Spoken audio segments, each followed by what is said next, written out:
A missile is launched. It costs over $1 million. It locks onto its target, moves at incredible speed, and destroys it instantly. From the outside, this looks like power, precision, technology, dominance. But now imagine this. That same target being destroyed by something that costs less than a smartphone. Small, simple, almost invisible. A drone. No pilot, no expensive system, no billion-dollar platform behind it.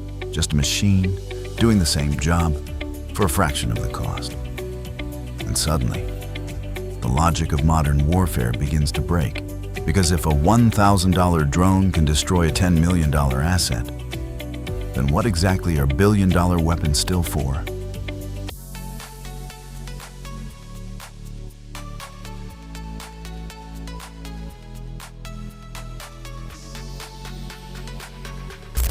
Chapter 1. The setup for decades. Military power was built on one idea. Bigger, faster, more advanced. Fighter jets worth hundreds of millions. Warships costing billions. Missile systems designed with extreme precision. The assumption was simple. The more advanced your technology, the more dominant you become. And for a long time, that worked. Because only a few countries could afford that level of power, which meant control stayed concentrated, predictable, manageable. But that balance is now shifting. Because drones have changed one critical variable, access. You no longer need massive budgets to create real battlefield impact. You just need something small, cheap, and effective. Chapter 2. The problem. Drones looked like support tools, used for surveillance, reconnaissance, monitoring. Nothing that could replace major systems. But that assumption didn't last. Because drones didn't just observe. They adapted. They became weapons, capable of carrying explosives, capable of targeting vehicles, capable of striking with precision, and most importantly, capable of being produced at scale. Not one, not 10, but hundreds, even thousands. Now imagine defending against that. A swarm of small drones approaching from different directions. Low altitude, hard to detect, even harder to track. Each one individually weak, but together, overwhelming. And suddenly, the battlefield changes. Because now, it's not about stopping one powerful weapon. It's about stopping many small ones at the same time. Chapter 3. The limitation. This is where the real problem begins. Because traditional defense systems were not designed for this. They were built to stop high-value threats. Missiles, aircraft, large, identifiable targets. And they do that extremely well. But using those same systems against cheap drones creates a dangerous imbalance. Imagine this, a $2 million interceptor missile used to destroy a $2,000 drone. Technically, it's a success. The threat is eliminated. But strategically, it's a loss. Because the math doesn't work. Every time you defend, you spend more than the attacker.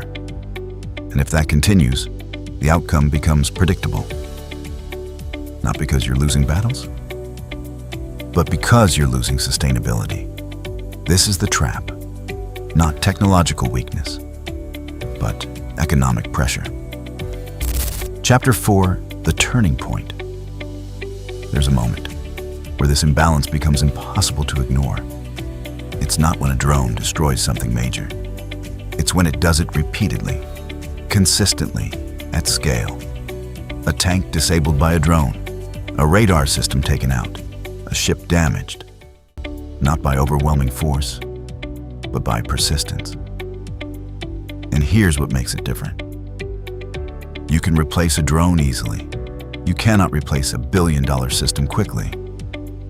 So over time, the pressure builds, not through one decisive strike, but through continuous disruption. And that's where drones begin to win, not by being stronger, but by being expendable. Chapter 5. The real reason. This is the real shift in modern warfare.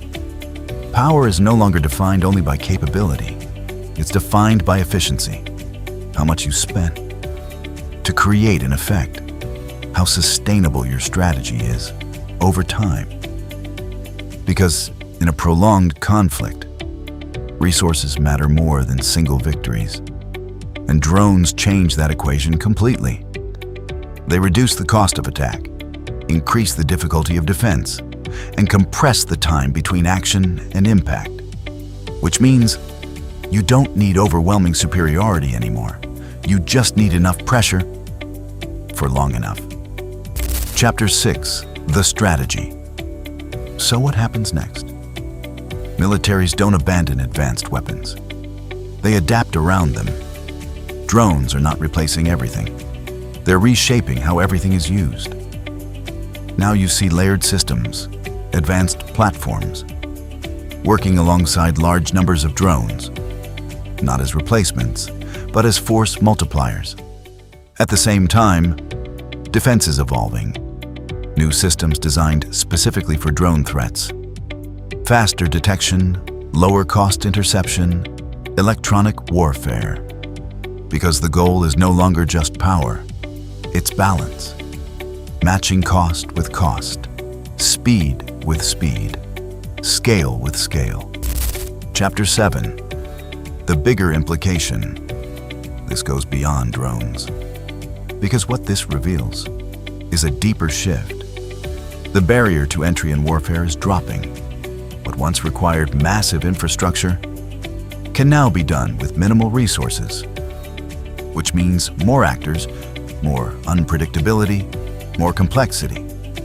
Power is becoming decentralized, and that changes everything because control becomes harder. Stability becomes fragile, and small actions can create large consequences. Chapter 8. Ending. So when you see a small drone, don't underestimate it, because it's not just a tool, it's a signal that modern warfare is changing from dominance to disruption, from expensive power to scalable pressure.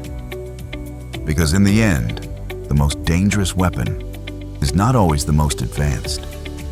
It's the one that changes the rules. If you want to understand how modern warfare is really evolving, not just through technology, but through strategy, subscribe to War Logic. Because what looks small is often what changes everything.